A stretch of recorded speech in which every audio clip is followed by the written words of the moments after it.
I was literally calling the banks, like cold calling them, like, hey, can I get a loan for 30 units? Or like, well, does it meet the DSCR? And I'm like, DSC who? And clearly I blew that call, right? I mean, I was like, but we all have to start somewhere. Of course. Yeah. I'm like, look, I get it. You don't think I'm real, but I will be real to you one day. 3, 2, 1.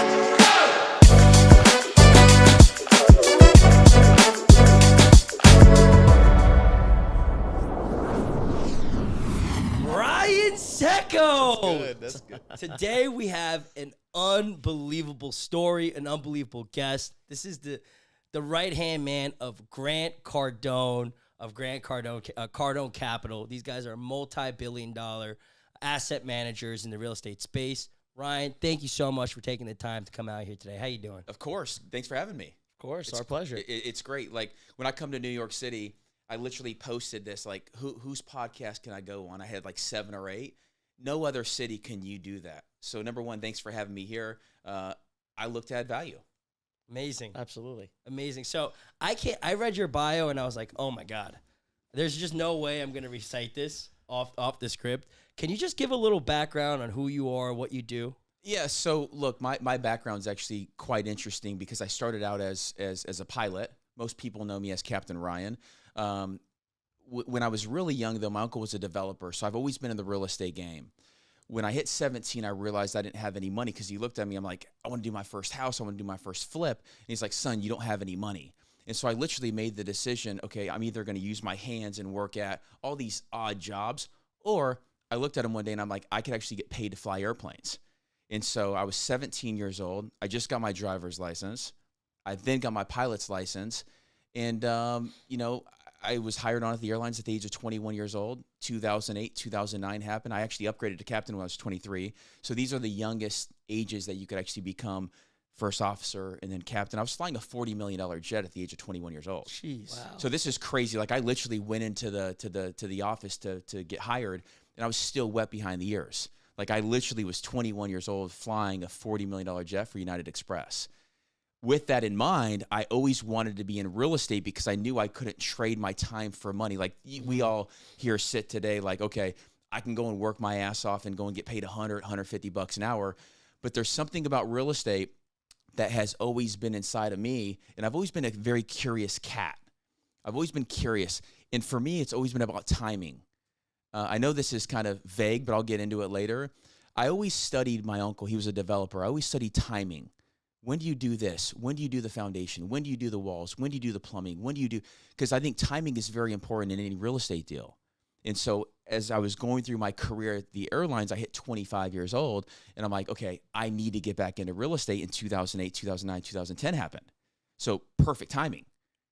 And I got a crash pad. That was my first thing because I was a pilot, right? I got a single family home. 50% discount in Scottsdale, Arizona. Nice. And I literally had a 4-bedroom home that I rented 3 rooms out, stayed in the master for free, had $400 extra coming in. Realized one of the mistakes that I made was I didn't want to live with these people, right? I was okay, this is super dope. This is super cool, but I didn't want to live with people and collect rent. Right. And so then I bought my first fourplex. But really for me, it's like, okay, people are like, well, how did you go from being a pilot to a real estate to fund to, running Cardone Capital with Grant Cardone? Well, it's been the plan from the beginning.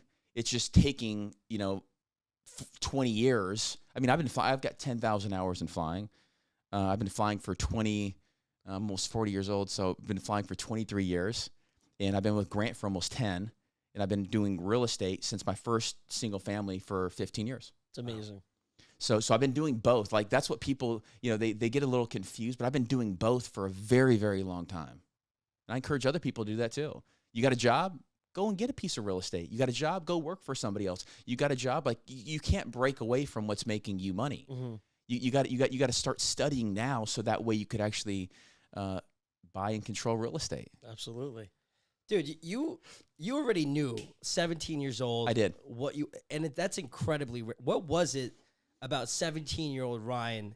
How the hell did that guy figure it out? Well, so the crazy thing is so in high school, I got voted class clown. I definitely didn't get voted the most successful, right? Like people, I was the typical guy. I like fast cars and I rode street bikes and motorcycles when I was growing up. The thing about it was when I found aviation really gave me the outlet where it did a couple things, right? Because my dad always wanted me to do the military. My uncle was an entrepreneur. And so when my parents split, I was 10 years old. My uncle really like grooved me and raised me and got me into this fighting shape where at the age of 17 years old, I was ready to go because he had a business, a computer business, and he was a developer. And so I started learning all these different traits of like, man, that is what I want to do. I've always wanted to be an entrepreneur. But I also always knew that I needed some, not the military, but something like that, you know, where it's like it's discipline, it's the showing up every single day, and that's really what the airline did. Because I mean, if you had a showtime at 5:30 in the morning, like you had to be on time, otherwise you got fired. So I literally for 10 years I was, you know, in the airlines. They were very strict, and that has helped me to where I am today. I love that. Yep, I love that. So, by the way, being a commercial airline pilot by 21 years old is absolutely unheard of. I have two of my best friends are pilots, and they worked their tail off. And I think they became airline pilots at like 28, 27. Right. So that's an incredible feat, number one. Yeah, the youngest age is 21, by the way. That they'll even accept. That's the youngest age that they'll accept. Youngest age. Wow. Because that's the youngest age you can get your ATP, which is airline transport pilot. And so I got in with 800 hours, like 750, 800. Now you have to have 1,500.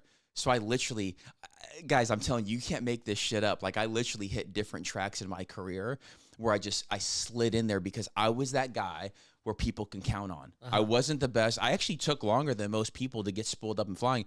I just did it 3 times a day when they were doing it once. Yeah. These guys were drinking and smoking and partying by the pool. Like we had a compound in Scottsdale, Arizona. There was like the puppy, I call it the puppy mill. You go to the puppy mill and you get your ground school and then you go flying in the airplanes. I was literally studying. I had no friends and they were out partying and they were like, oh, having fun, and their parents were paying for it. I talked my mom into signing a $140,000 loan. I was not going to let me down, but more important, I wasn't going to let her down. So I love that. I love that. So you become a pilot. You're doing this while you're a pilot. You're buying a single family property. You're renting it out to 3 of your friends. Then you go, damn, I don't want to live with 3 of my knucklehead friends. Dudes. Yeah. You come home, I brought home my girlfriend. I was like, that was the day I was like. That was probably, the day that you were like, I can't do this shit. God, it ain't worth it. My home is my meditation. My home is like my zone. Yeah. Coming home to 3 dudes, I'm like, $400 ain't worth it. Yeah. That's so funny. But it was cool. So what did you do? You kicked them all out and you bought a fourplex? Like, what was the transition there? No, so what I did is actually, so I bought another house. And I bought a fourplex. So my second deal was a fourplex.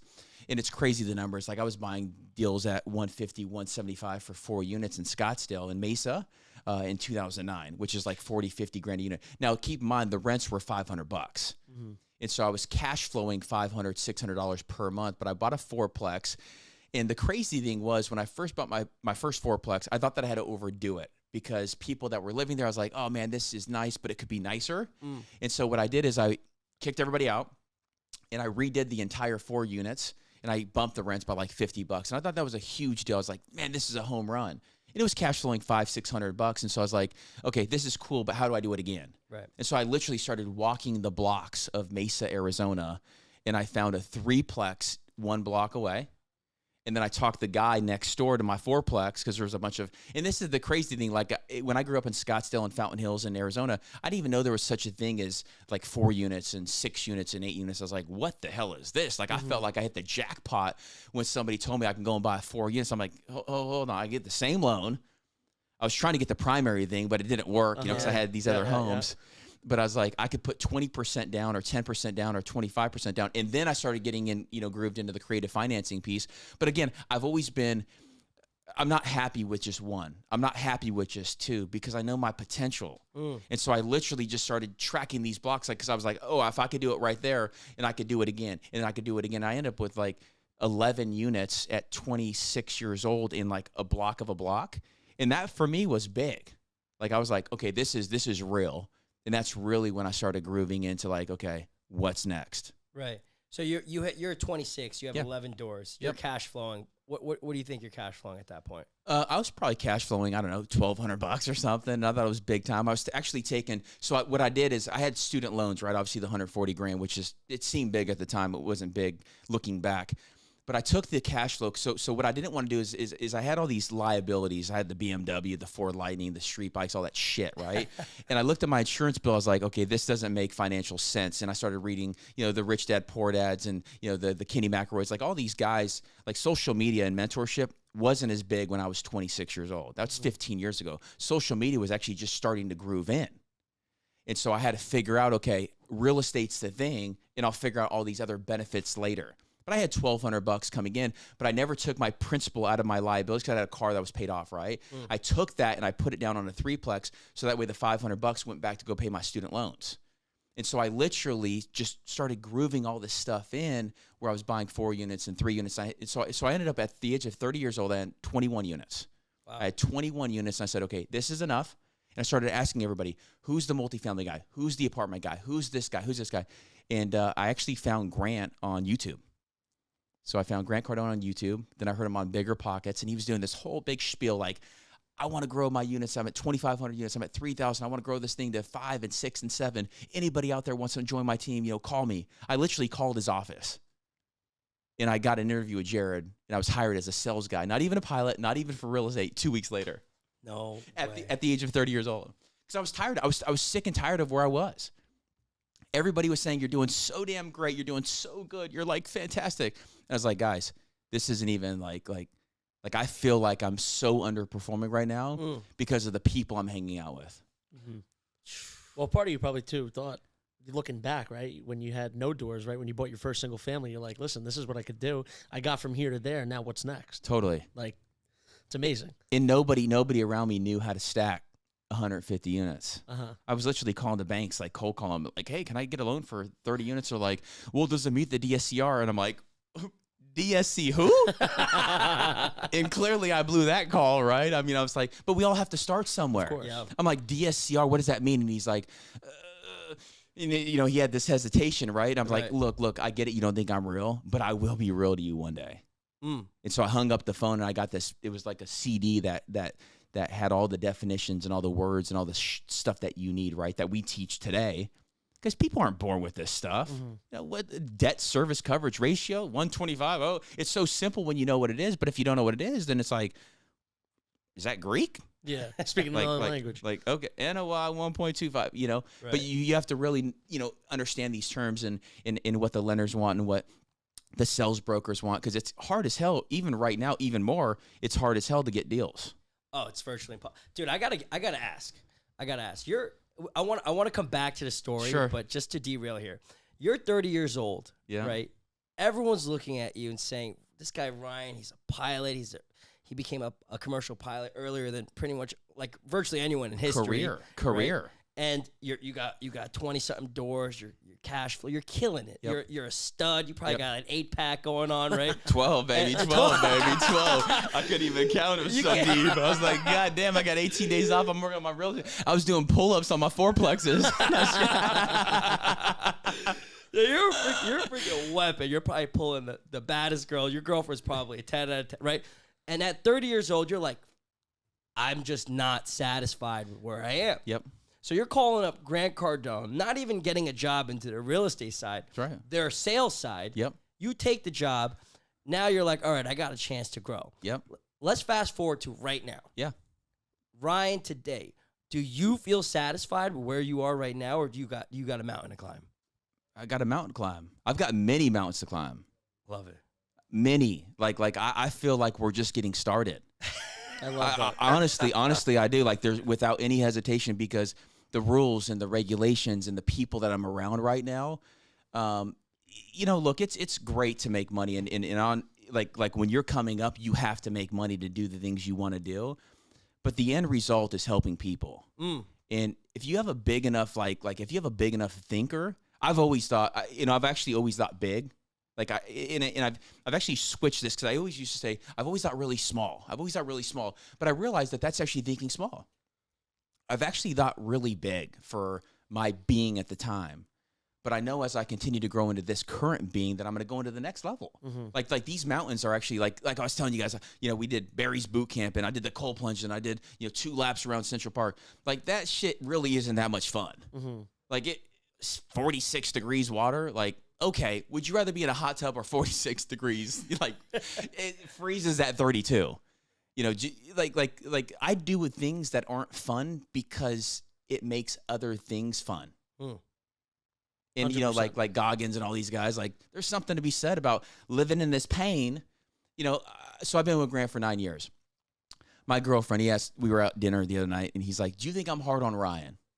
And she had a little bit of hesitation because Grant has always looked at me as like a blade, right? I'm stealing. He's like, wham, wham, wham. You guys got to keep in mind, I was his lead captain and then also helping in the real estate department 6 months after I started with him. So once he gave me the first chance and the first opportunity, I took it.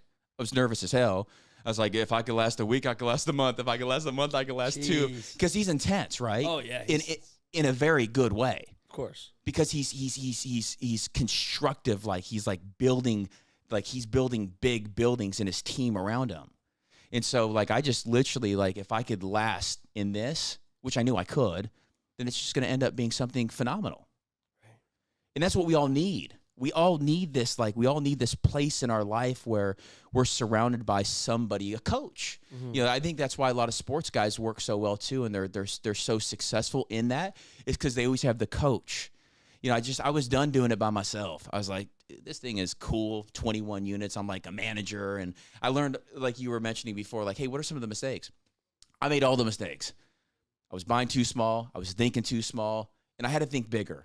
So I wanted to go down and hang out with the big thinkers. Mm-hmm. Right. Okay. So let's go back to lots to unpack. I know. Dude, I'm trying to get it out. It's I appreciate, because, like, dude, like, looking at, like, from me sitting here across the table from you, I'm like, this guy Ryan is an absolute monster. Absolutely. Right? And hearing you go, nah, dude, it's just the beginning. We're just getting started.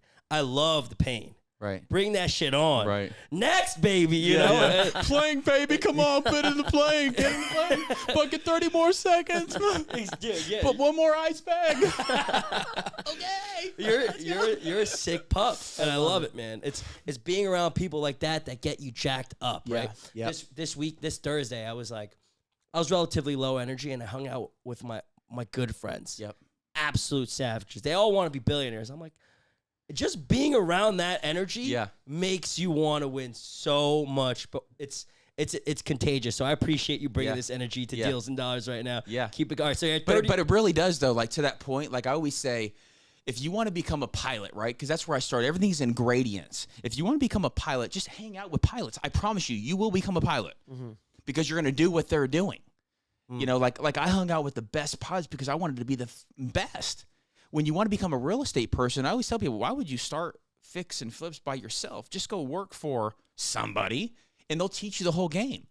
And if it's big enough, you could actually partner and create something massive, because we all know when you start stacking these horses, right, you can pull a much bigger sled than some game by yourself. Like, we were literally just riding today, and I looked over to my girlfriend. I was like, man, life is so much better with other people. Like, we come up here by ourselves. It's like, it's cool. It's fun. It's awesome. But when you add your friends and Christian and Brooke and my brother and his girlfriend, like things just, you know what I'm saying? Everybody who's doing the same shit, thinking the same. It's just like, it's that much better. It's that much better. 100%. So there's this thing like entrepreneur, which used to be a bad word when I was growing up. Now it's really like a solarpreneur, and people think that they have to be the boss. Like these whole boss t-shirts, like, I got to be the boss. No. What you need to be is you need to be curious.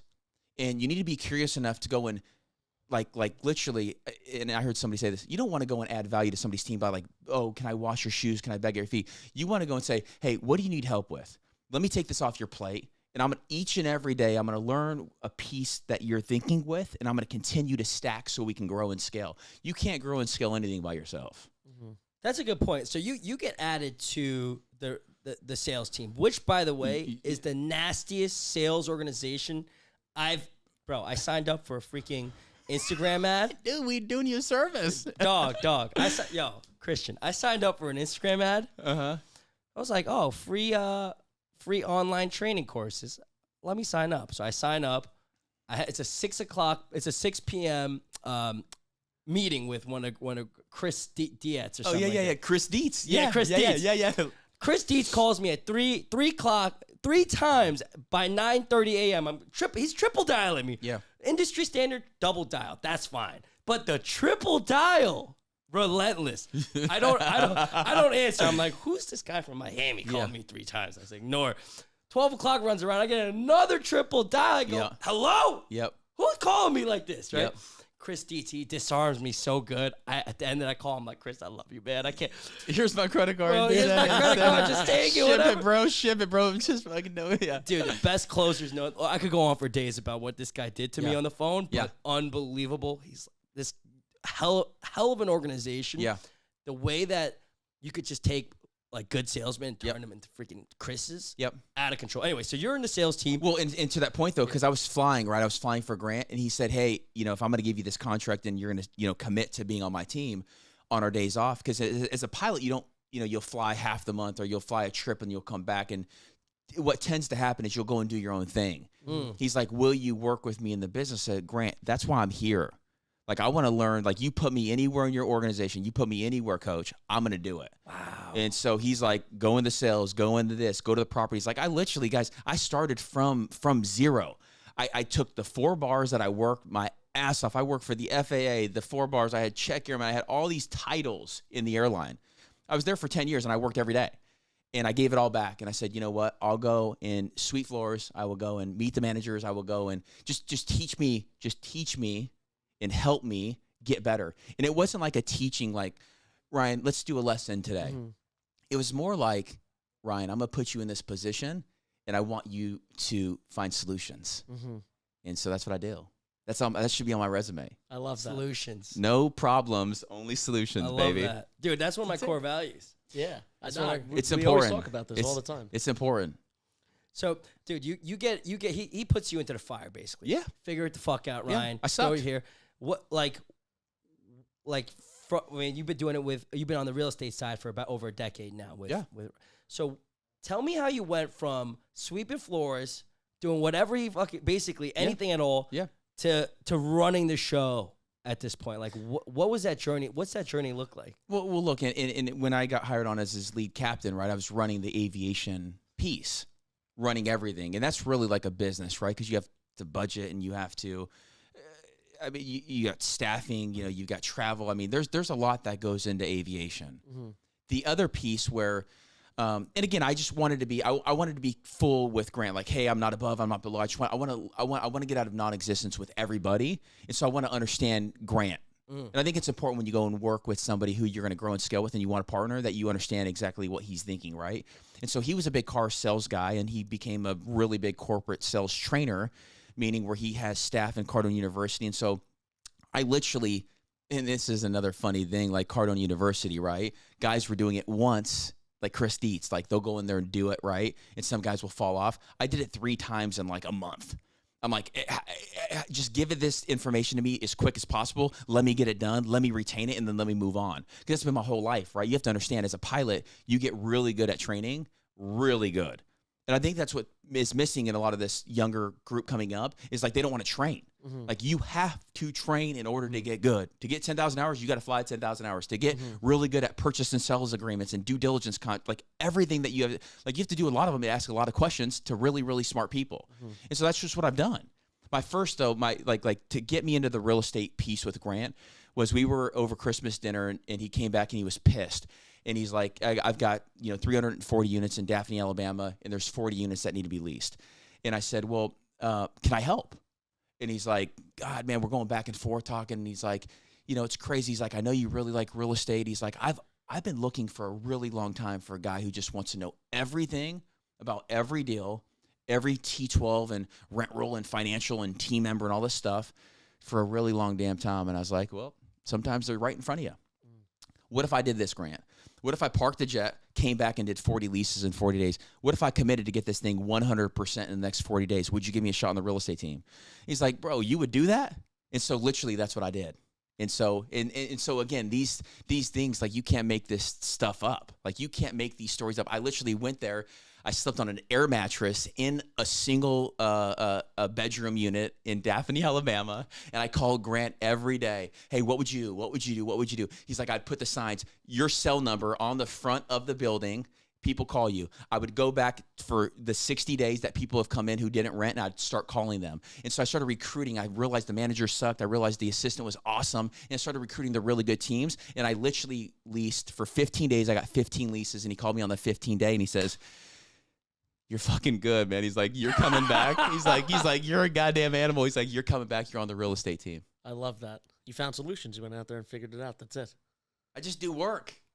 I just do the shit that people are not willing to do, knocking on doors. I was nervous, man. I called Grant's office. I was nervous. It's like weird. I'm like, dude, I don't even sweat, and I'm sweating. You know what I mean? Like, God, like I've shaken a lot of hands, you know. But he's an animal, man, and he wants a bunch of animals around him. It's like, I've always wanted to be an animal. People just told me that animals belong in cages, Right? and I'm like, no, they don't. Why? What the really?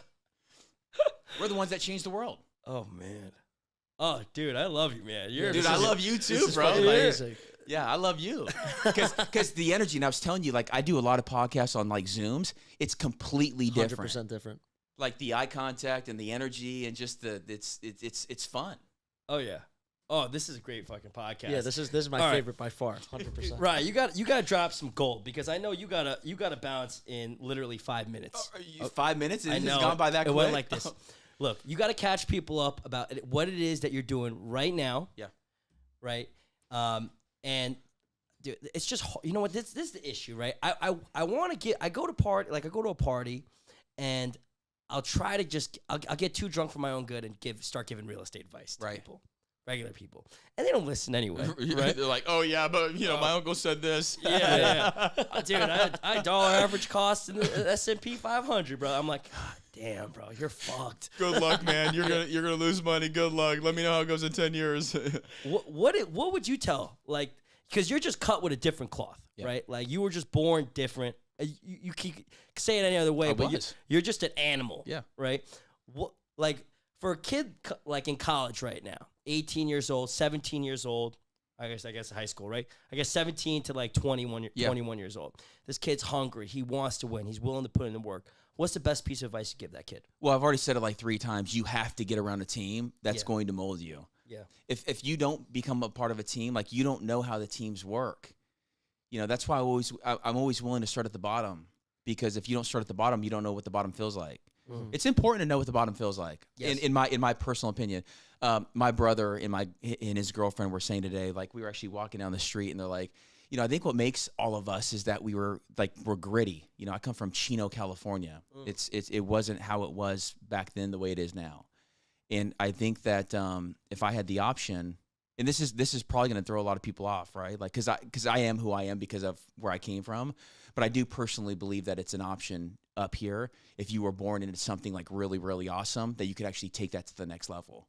I personally don't believe you have to come from whatever it is, right? Because I know I didn't start from the like there's people who have it much worse. But I believe that you have to know what all levels feel like, because you never want to be the seagull, right? The seagull comes in and shits on everybody and then they leave, right? Like nobody wants a seagull as a leader. And I've really worked myself into a leadership role at Cardone Capital because I truly believe in what we're doing. I truly believe that where I've started, I understand each step and I know how big it is. So if somebody's like where I was, if you're 17 or 18 or 19 years old, just find something that makes money, but don't just go to work to just earn the dollars. Go to work and make sure that you're actually learning something that outweighs the comp. Because at flying airplanes, I made $48,000 my first year. I didn't go to the airlines to make a bunch of money. I went to the airlines to get really good at flying, so that way I could fly corporate for really successful entrepreneurs, so I could travel the world with really successful entrepreneurs, so I could do deals with really successful people, so I could raise money and capital to change the world and help Grant and the team and everybody else buy great deals, create this platform where people can have a business, have a career, have all that stuff. Because real estate really, it wasn't meant for everybody. You got to know your shit. Like you got to know, from like even NOI, like what's income minus expenses, NOI, what's debt, what's like, there's a lot of stuff happening right now where you want to be really good. But we have this platform and it's massive and it's big where people could actually take their money and they could invest it in these deals, crazy enough, these weren't even, we couldn't offer these like 10 years ago. Yeah. You couldn't. It was actually against the law. General solicitation, whether it was for accredited and or non-accredited, meaning you just make under or over 200 grand a year, was not even permitted. I've been studying Reg D and Reg D is just a regulation out of the SEC. I've been studying it since I was 25 years old. And I used to drive home and I'm like, why can I not have a billboard saying that I'm doing a 4 unit or an 8 unit or a 16 unit or a 20 unit? Why do I have to have a relationship with each and every person when people want real estate? People want deals. People want real estate. It's just hard for people to trust. And so that's why it's great partnering with Grant, is because he has done a phenomenal job at building this trust. And then we built an incredible team, and, we can, find deals and get funding on deals and have great partners as lenders and really put it all together. I love that. There's a lot of pieces in this game. Oh, there's a lot. 100%. Yeah. There's so much that goes into buying an apartment complex. I mean, you literally, just think about it. So most people don't even know how to read a lease. Right. And if it's a 500 unit building, you're reading 500 different leases. Right. Making sure that ties up with the financials that were provided by the seller. Yep. Right. I mean, the due diligence process. First time I bought an apartment complex, I was like, oh my God, am I messing this up? Right. It is. You probably were. Yeah, I definitely was. Yeah. I got the wrong debt. Yeah. Right. Yeah. I definitely shouldn't have gotten something with yield maintenance if I knew there's just aspects about this business that you need to really learn before you jump in, and being able to leverage Grant Cardone or like a multi-billion-dollar manager and their team and your team, right, is just. It allows the regular folks to actually build some serious wealth. You have to have a business that's sustainable and making money in order to hire and keep great, smart people. Yeah. It really is. Like, people are like, oh, you have fund 1 and fund 2. You really need, we're on fund 22. Jeez. You need a lot of funds. Like, we've raised it's over 1.1 billion straight to retail investors. And we go out and we buy. So we control over over $4 billion worth of assets. And they're really all great quality deals, like downtown Fort Lauderdale and Miami and Weston and Naples and Fort Myers and like all these really, really key locations. But you have to have a lot of funds, because this isn't a get rich quick. In my excitement, like, please don't overthink this. Like, oh man, this is gonna happen really quick. Just go and put in the reps. Go and do, if you're starting a fund, go do 1 fund, get good, go do 2, go do 3. Like, if you're doing the right thing, you never want to do something once. You always have to do something many times in order to scale it. That's what Eric always says about real estate. Our other co-host, Eric, he always says real estate is not a get rich quick scheme. It's a get rich for sure. Not even scheme, but a get rich for sure. And it's exactly what you just said. Because there's benefits that nobody even understands. Like, you understand it once you start investing in real estate, but people are like, depreciation and appreciation and leverage and all these different components that go into real estate. Like, there's different ways you want to position deals for your investors, for the exits. Because who knows about yield maintenance? You brought that up, right? People are like, well, why don't you want to sell your deal? Oh, because I got to pay $2 million if I sell it right now. Yeah. And so literally I'm going to sell it for 2 and pay the bank 2 because the investors thought that they were going to get paid for the next 10 years. Like, people don't think, like, they're like, oh, you're putting 10-year debt on it. It's like, yeah, that 5, 7, 10, that's really normal in commercial real estate. You don't have a 30-year unless you're doing a HUD loan on a big piece of real estate, because guys do, private equity shops typically like to flip them because they want to get their fees. We actually changed it up a little bit. We don't do some of the standard stuff as far as like prefer returns or fix and flips or 2 and 3 and 4 and 5 years. We do these funds for 10 years. And we always tell the investors, have a good attitude, want to own real estate, and let's let time create the value of that dollar that's going down. Nice. So Ryan, if the people want to, like, actually, before I let you go, I know you got to, I want to keep you on for the next 20 minutes, but we can go for like 5 hours. Marathon. You set up the cold plunge right here. Let's go. All right, you know what? Sauna cold plunge. You made it very clear to us. 5 o'clock. Go one more. Okay. What does your average investor look like?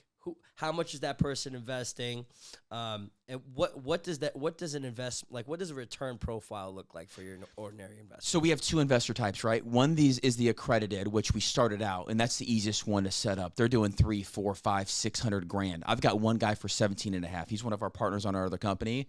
But we have guys coming in for 2 and 3 and 4 and $5+ million. Wow. But they're business owners. They're people, whether they're business owners or successful individuals that have careers that have money sitting in either their 401k, IRA, or cash, and they just want to put it to work, but they don't want to do the day-to-day. Yeah. And so what we built is an amazing, like truly amazing, like I can go down the whole list of our investors. We have, it's probably 30, 40, 50% repeat, where it's like, yeah, we do marketing, we do all that stuff, but people are like, every deal that you guys do, I want to get in. Because we do monthly distributions, right? Now, on the flip side, we actually did this non-accredited, the reggae. Some people told us, they're like, hey, look, it's more phone calls, it's lower ticket, da-da-da. If you think about life, going back to when I was a commercial airline pilot, I was non-accredited. It was brutal. Like my best year was like 125 grand. It's not accredited. So you're telling me I can't invest with Grant Cardone or Cardone Capital because I only make 125? To me, that was bullshit. And so I really, myself and Elena and Grant, we had to come to like, do we really want to do this? And the answer for me has always been yes, because I truly believe that every accredited investor starts as non-accredited. And so that investor looks like, hey, they're doing 5, 10, 15, 30 grand. Some people doing 50, some people do 75, depending on their net worth and how their cutoffs are. But it's people who realize that these opportunities, for them, it's better than their 401k. Or like when I was a pilot, the only option I had was a 401k with the company, and that's it. Now, alternative investments are people are looking at like, okay, I can get all these benefits. I know, and I could see like on all of our funds, they can see the deals. They can literally go to our website and see the return profiles. What we do is once we go hard on a deal, we give them, hey, look, here's what the property's been doing in the past. That's the beautiful thing about real estate. Like it's not made up. It's like 10-year track record or 2-year or whatever the trailing numbers are. And then you say, okay, this is what we think it's going to do for the next 10 with some assumptions in there. Here's the return profile on 2 pieces, cash flow, and then with the appreciation of the total return. And so that's what people are solving for. We solve for between 13, 15, 17% total return. We start out with like 4, 6% cash flow. And look, honestly, people, including myself, I would take $1 million any day of the week. I took $1 million one time. I invested it in 452 units. I still have this investment in Austin, Texas. It says on 88 acres, 452 units. We bought this deal from USAA. And, oh, God, what's the name of the group? I've got so many institutional names in my head. But it's a group out of Houston, but USAA was the partner with them, right? We bought this deal for $100 million. We put 40 down, put $60 million on financing, full-term IO for 10 years. Wow. I put $1 million in. I get 4 or 5 grand every month. Boom, boom, boom, boom. People are like, well, wouldn't you rather have the $1 million? And I'm like, that's where you were lied to. That's where you were lied to. You don't want the principal, you want the cash flow, because my principal is now working. And I personally believe that one is probably worth between 2 and 3 million. Jeez. And so people look at net worth, right? They're like, net worth. How is a pilot from United Express going to get a net worth of 10, 15, $20 million over time? This is how. This is how. It's real estate. And we all don't start with this fix and flips and everything else, because I had to sell to 21 units, get my 400, put it in with Grant, flip that, put it in the next deal, like all of these stories, but they're really impactful. But I'm just here to tell people, you have to start.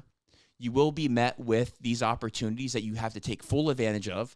Never go to your next guy or your partner with a problem. Always go with solutions. And goddamn it, get on a great team. Amen. Absolutely. Get on a team, baby. Preach it, The Ryan. 10X team, if you want, call me. Come I'll on, hire 10X, you right now, baby. We're doing push-ups after this damn thing. Let's do the deal. I love it. Ryan, Yeah. dude, really appreciate you, man. Thank you. If the people want to find you, reach out to you, what's the best way? Ryan Tseko on Instagram or social media, or my number is 305-407-0276. Awesome. Beautiful. Guys, don't blow them up too Full hard. transparency, man. I This- I got a couple phones, but I'm just telling you, like that is one thing. That is one thing that people need to unlock in their life. Yeah. people need, in order for them to flow you, they need to know where to find you. People are like, cell phone number? Like, why would I give my Instagram or my cell phone number? It's like, because that's how people communicate. People don't communicate just via emails. They text. Thank you, man. Thank you, guys. Thank you guys for coming. I appreciate it.